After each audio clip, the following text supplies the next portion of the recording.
திருச்சிற்றம்பலம். அருட்ஜோதி ஆண்டவரே போற்றி போற்றி. ஓம் நம சிவாய. சாகா கல்வியை பற்றி முழுமையாக தெரிஞ்சுக்கினீங்களா? சாகா கல்வினா இதுதான். நம்மளுக்கு யாருன்னா துரோகம் பண்ணால் கூட அவங்களையும் தண்டிக்கிறவர் தான் கடவுள். நம்ம உள்ளக்கிற கடவுள் விட மாட்டார். அதாவது மதத்து பேரை சொல்லி தவறு பண்ண என்ன நடந்தது பார்த்தீங்களா? 2ஆம் தேதி போட்ட வீடியோவில் பாருங்கள். இப்போ புரிஞ்சுக்கினீங்களா? இப்போ கடவுள் மதத்து பேரை சொல்லி தவறு பண்ணால் அவருக்கு பிடிக்காது. ஏடா கூடமாக நடந்தது. கடவுளை பற்றி என்னன்னு தெரியாதவன் தப்பு பண்ணிக்கினே தான் இருக்கிறான். கடவுளை பற்றி தெரிஞ்சால் யாருமே தப்பு பண்ண மாட்டாங்க. இந்த உலகமே அமைதியான சூழ்நிலை இருக்கும்.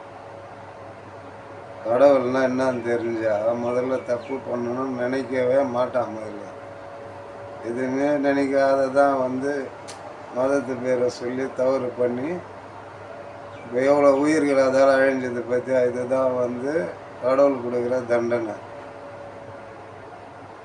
அதுக்கு தான் ஆட்கள் அழித்தெல்லாம் அவனே தான். நம்ம மனிதன் நம்மளால் நம்ம செய்யக்கூடாது. அது பெரிய தவறு.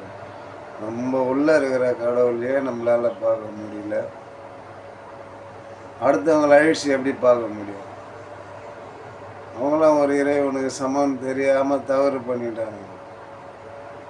ஏன்னா ஜோதியான இறைவன் யாரையும் விட்டு வைக்க மாட்டார். தவறு போனவங்கள தண்டிப்பார். கண்டிப்பாக யார் தவறு பண்ணாலும் சரி, நானே தவறு பண்ணாலும் தண்டிக்கிறவர் தான் இறைவன். ஏன்னா இறைவன் மிக பெரியவன்.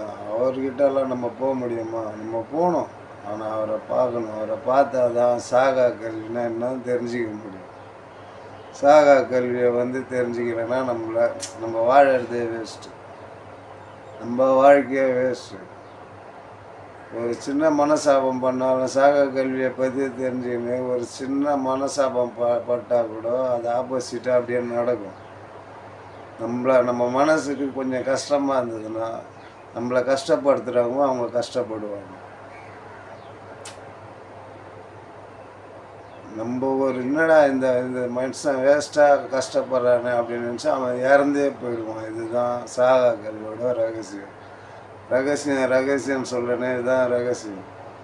இறைவன் மேலே இருந்து எல்லாத்தையும் பார்த்துக்கிட்டே இருப்பார். நம்ம பக்கத்திலே இருக்கிற இறைவனை நம்ம போய் தேடுறது முட்டாளுங்க தான் தேடி ஜாதி மத அடிப்படையில் கஷ்டப்படுறது.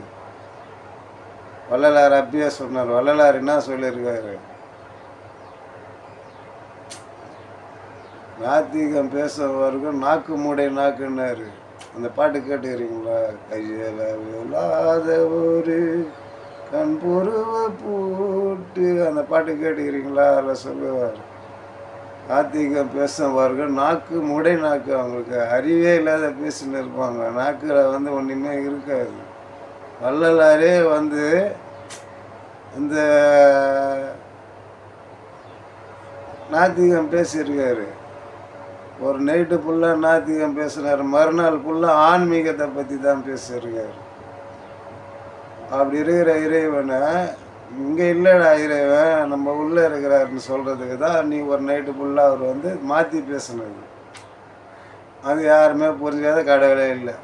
அவர் சொன்ன வார்த்தையை வச்சுன்னு அதான் சொல்கிறோமே, ஒரு சில மதத்தில் கடவுளே இல்லை. கடவுள் உள்ளே இருக்கிற கடவுளே உன்னால் பார்க்க முடியல. கடவுளை எங்கடா போய் தேடுற? கடவுள் உள்ளே தான் இருக்கிறாரு. கடவுள் நீ தான் கடவுள். அது தெரியல யாருக்கும். உள்ளே இருக்கிற உயிர் தான் கடவுள். உன் உயிரையே உன்னால் பார்க்க முடியாதப்போ கோயிலாக சுற்றி எந்த கடவுளை எங்கே பார்ப்பேன்? அதுக்கு தான் சித்தருங்க குளிக்கலனாலும் பரவாயில்ல, சாப்பிட்லனாலும் பரவாயில்ல, நடு ரோட்டில் படுத்துன்னு கிடக்குறது. நிறைய சித்தருக்கெல்லாம் நீங்கள் கேள்விப்பட்டிருக்கீங்க. சாக்காடு சித்தர், அழுக்கு மூட்டை சித்தர், எவ்வளோ சித்தர் இருக்கிறாங்க. ஆனால் சித்தருங்களில் ஜோதி வடிவமானவர் தான் வள்ளலார். வள்ளலாரை பற்றி நிறைய பேர் பேசுகிறாங்க. ஆனால் அவர் சொன்னதே தப்பாக தான் பேசுகிறார். ஒரு ஒரு தம்பி சொல்கிறா போல, பாவம் அவனை குறை சொல்லக்கூடாது, திட்டவும் கூடாது. நமசிவாய மந்திரம்னா சொல்லக்கூடாதுன்னு வள்ளலார் சொன்னாருன்னு சொல்கிறோம். அது எவ்வளோ பெரிய தவறு. நமசிவாயனா என்னன்னே தெரியாது அவனுக்கு. நமசிவாயன்றது நம்ம உடலில் ஒரு அங்கன்றது தெரியாத அவன் அந்த வார்த்தையை சொல்கிறான். அது எவ்வளோ பெரிய தவறு தெரியுமா?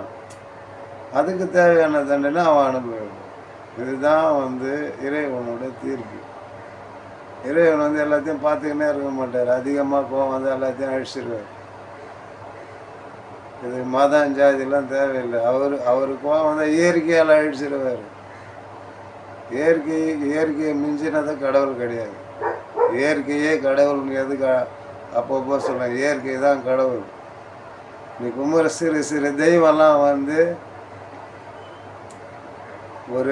அதான் சொல்கிறேன், சிறு தெய்வங்கள். அவங்களாம் சிறு தெய்வம்லாம் என்ன, அவங்க ஒரு ஜோதி வடிவமாக இருந்து ஒளிஞ்சது பார்ப்பாங்க. உங்கள் கண் எதிர்க்க நீ கும்பிட்ற தெய்வம், உன் குல தெய்வம் கூட உன் கண் எதிர்க்க தெரியாது. பார்த்து தான் சொல்கிறவங்களாம் பொய் தான் சொல்கிறாங்கன்னு தெரிஞ்சுக்கிங்க. இதுதான் உண்மையாலுமே கடவுள்ன்றவர் ஒருவர் தான். அவனே சிவன். அவன் தான் உலகத்தை பார்த்துக்கிறான். உலகத்தில் இருக்கிற ஜீவராசிகள்லாம் பார்த்துருக்கான். தவறு யார் பண்ணாலும் விட மாட்டான். அடுத்தவங்களை கஷ்டப்படுத்தினா நீ கஷ்டப்படுவேன். இதுதான் இறைவன் கொடுத்த ஒரு அருள். இறைவன் எதுக்கு அருள் கொடுக்குறான்? 4 பேர் நல்லது செய்யறதுக்கு தான் அருள் கொடுக்குறான். ஒரு மனுஷனாக படைக்கிற 4 ஜீவனை வாழ வைக்கிறதுக்கு தான் ஒரு மனுஷனையே படைக்கிறான். அந்த மனுஷன் பண்ணுற தவறுகால அவன் இறந்து போயிடுறான். அவ்வளோதான். ஏன்னா அவன் பிறப்பு அப்படி, அவன் இறப்பு அப்படி தான் இருக்கும். பிறப்பு நல்ல பிறப்பாக இருக்கணும். எல்லாமே ஒரே ஒரே ஒரே இடத்துல இருந்து தான் வரும். ஒரே இடத்துல தான் போகிறோம். வரதும் ஒரு இடம் தான், போகிறதும் ஒரு இடம் தான். ஆனால் இருக்கிறது எப்படி இருக்கிறன்னு நம்ம தெரிஞ்சுக்கணும். இறைவன் நம்மளை வச்சு அதாவது வழி நடத்துகிற அந்த வழியில் நம்ம நேர்மையாக நடந்து போகணும். அடுத்தவங்களுக்கு பாவத்தை சேர்க்கக்கூடாது. எந்த வாயில்லாத ஜீவத்துக்கும் பாவத்தை சேர்க்கக்கூடாது. அடுத்தவங்களை துன்படுத்தக்கூடாது. அடுத்தவங்க மன கஷ்டத்தை நம்ம ஏற்றுக்கக்கூடாது. அதுவே பெரிய பாவத்தில் போய் சேரும். அது யாருமே புரிஞ்சிக்காம தான் கஷ்டப்படுறாங்க. அதாவது இந்த ஜாதி மதத்தெல்லாம் தூக்கி கடாசுங்க. முதல்ல மனுஷனாக வாழ முதல்ல கற்றுக்கணும். மனுஷனாக வாழ முதல்ல கற்றுக்கினாலே போதுமான நம்ம மனுஷன் அதை மட்டும் தெரிஞ்சுக்கணும். நம்ம மனுஷன் கடவுள்ன்றவர் நம்ம உள்ளே இருக்கிறார். அவர் நம்ம நோக்கி எடுத்தால் தான் அவர் வெளியே வருவார். நம்ம அவரை சரணடையும் போது அவரே மேலே ஏறுவார். இறைவன் ஒரு ஜோதி வடிவமானவன். அந்த ஜோதி உங்கள் உள்ளே இருக்குது. அந்த ஜோதியை அதாவது கீழே இறங்கி போயிடாது. மேல்நிலையிலே இருக்கா. மேல்நிலையிலே இருந்தால் தான் மேல்நிலையில் இன்னும் மேல்நிலையில் கடவுள் வச்சிருக்கோம். அருட்பெருஞ்சோதி ஆண்டவரே போற்றி. திருச்சிற்றம்பலம். ஓம் நம சிவாய. ஓம் நம சிவாய. ஓம் நம சிவாய.